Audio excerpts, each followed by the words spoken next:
período pós, né, bomba de Hiroshima, aquela coisa toda, o Japão estava devastado, ele precisou se reerguer, né? E os Estados Unidos, que foi, e é engraçado, os Estados Unidos que bombardeou o Japão, foi também quem ajudou o Japão a se reerguer depois. Grandes pensadores, né? Deming foi para o Japão, foi lá ajudar as empresas japonesas a se reerguerem, e foi se criando conceitos ali no Japão, muito inteligentes, usando filosofia japonesa, mais ideias americanas. E eles criaram novas formas de de desenvolver seus produtos.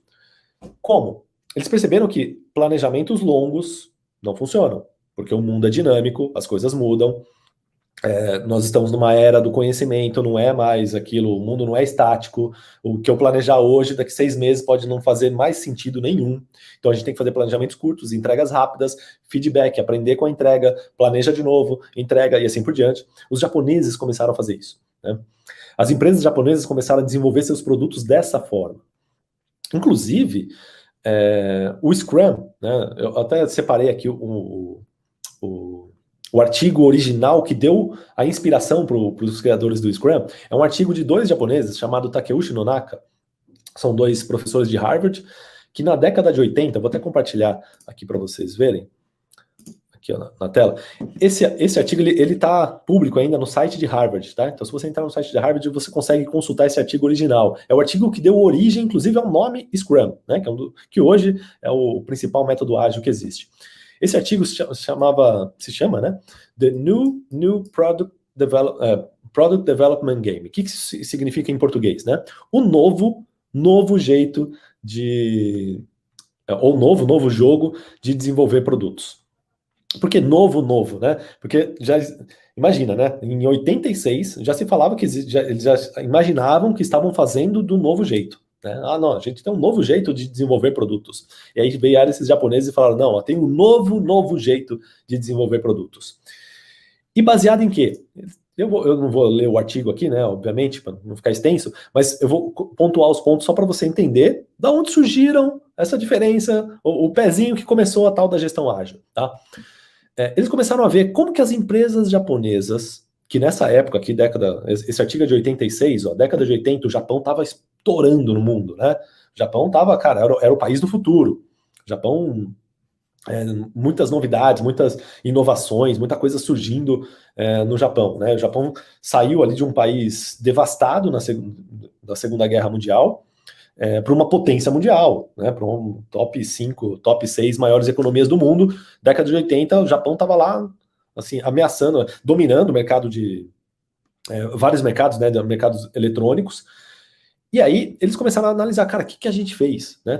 Takeuchi Nonaka começaram a ver, cara, o que o Japão fez aqui? O que eles estão fazendo que faz... dominando o mundo, né? Principalmente na parte tecnológica. Começaram a analisar as empresas e eles começaram a ver a forma de desenvolver produtos das empresas japonesas. Então eles analisaram, ó, coloquei aqui alguns...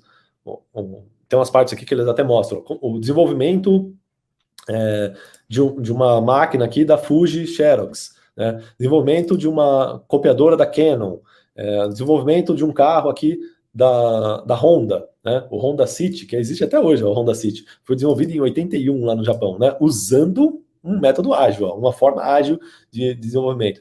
A NEC, Canon, enfim, eles foram olhando como que essas empresas japonesas desenvolviam esses produtos que estavam revolucionando o mundo e perceberam, que tem um gráficozinho aqui, perceberam que o tradicional faz dessa forma aqui, faseado, né? Você faz uma fase do produto, depois outra fase, planeja outra fase, executa, e lá no final vai ver se deu certo ou não. Tem um tipo B, que eles viram que executa, mas antes de terminar a primeira execução, a primeira iteração, já começa uma outra. Então tem um certo nível de congruência entre uma fase e a outra do projeto, né? E tem o C, que você executa alguma coisa e já entrega, antes de terminar a execução dessa, já começa outro teste, é como se fossem várias iterações acontecendo ao mesmo tempo, né? E eles perceberam que as empresas japonesas trabalham dessa forma. E aí eles colocaram aqui algumas diretrizes, né? Times self-organizing, né? O que é isso? Times auto-organizados, eles já disseram, tinham times pequenos, auto-organizados, com autonomia. É assim que eles trabalham no Japão, dá autonomia para esses times pequenos que se auto-organizam, se autogerenciam para entregar as coisas. Enfim, cross fertilization, né? Os times podem trabalhar entre todas as áreas, tem autonomia para entregar algo pronto, né? O time é multidisciplinar, tem o overlapping de fases, né? Uma fase passa por cima da outra, não é uma fase depois da outra, as fases são congruentes. Enfim, fizeram todo esse estudo das empresas japonesas, e esse artigo da Harvard Business Review caiu nas mãos do criador do Scrum, né? Quando ele estava repensando, e o criador do Scrum, ele era um executivo da área de software, da área de TI, tá? Desenvolvia projetos de desenvolvimento de software, e tinha as dificuldades que todo trabalhador do conhecimento tem ao usar gestão tradicional, né? Que é, cara, vou planejar um software. E como que eles faziam, né? Vamos fazer o planejamento do projeto. Então fazia lá todo o planejamento do projeto, depois fazia toda uma fase de definição, levantamento de requisitos, depois definição do que seria construído, depois uma fase de construção, para lá no final uma fase de teste. E aí na fase de teste descobria que, cara, não, tá cheio de erro, tá tudo errado, volta para a fase tem todo um retrabalho e perde-se um monte de tempo. E era assim que eram os projetos de software, né? Eles foram os primeiros a sofrer com isso. E aí os pensadores de software, aí nessa época, década de 80, década de 90, começaram a tentar descobrir novas formas de organizar seus projetos. E o criador do Scrum caiu nesse artigo, viu como que os japoneses estavam fazendo, o cara se apaixonou por isso. Inclusive, o nome Scrum, deixa eu dar até pesquisar aqui, Moving the Scrum Downfield, está escrito nesse artigo, movendo o Scrum para frente. Eles disseram que os japoneses, né, deram um nome de Scrum, que é uma analogia àquela jogada do rugby, onde os jogadores se abraçam, né, e vão todos juntos tentando empurrar a bola, né, contra o adversário. Ele fez uma analogia, eles disseram que essas empresas japonesas trabalhavam nessas pequenas equipes dentro das empresas autônomas, multifuncionais, auto-organizadas. Essas pequenas equipes, elas trabalhavam num conjunto semelhante à jogada de rugby, né? Então eles disseram isso aqui, essa jogada chamada Scrum. E aí o Jeff Sutherland, lendo isso, ele falou, cara, é isso aí. Começou a testar nos seus projetos, começou a tentar organizar dessa forma, começou a dar certo. Aí ele precisou dar um nome para isso, ele homenageou aqui o artigo original que ele leu, né? Falou, cara, vou dar o nome de Scrum, que é o nome que o que a gente está fazendo aqui é isso que os japoneses falaram, e assim nasceu o Scrum, tá?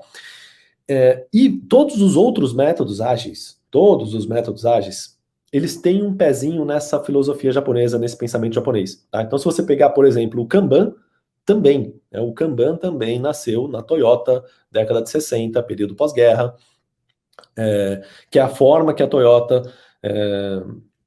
criou ali para eliminar desperdícios, para visualizar o fluxo de trabalho, para organizar seus processos de trabalho de uma forma visual, né, onde você conseguisse visualizar o intangível, visualizar aquilo que não dá para ver. Lembra que eu falei, a gente está virando trabalhadores do conhecimento? Então, como é que a gente visualiza essas coisas intangíveis? Então, a Toyota criou um mecanismo, chamou de Kanban, né? Kanban significa sinalização visual. Lá na década de 60, isso vem evoluindo, e hoje em dia, a gente tem todas essas técnicas que nasceram no Japão pós-guerra, que foram aprimoradas pelos americanos depois, né? E inclusive os americanos deram esse nome aqui, né? Métodos ágeis, né? Deram o nome ágil para tudo isso, e hoje a gente tem a tal da gestão ágil. O que é a gestão ágil? É basicamente qualquer gestão que segue essa linha de raciocínio, de planejamentos curtos, pequenas iterações. No final de cada interação, no final de cada entrega, você verifica se o que você entregou faz sentido, se não faz, planeja uma próxima interação e assim por diante. Quanto mais curto essa entrega, quanto mais curta a interação, melhor, né? Por quê? Porque significa que você entrega valor para o cliente final o quanto antes, já aprende com os feedbacks do cliente e planeja a próxima interação, tá? Isso é gestão ágil, tá? Então essa é a grande diferença da gestão tradicional para a gestão ágil.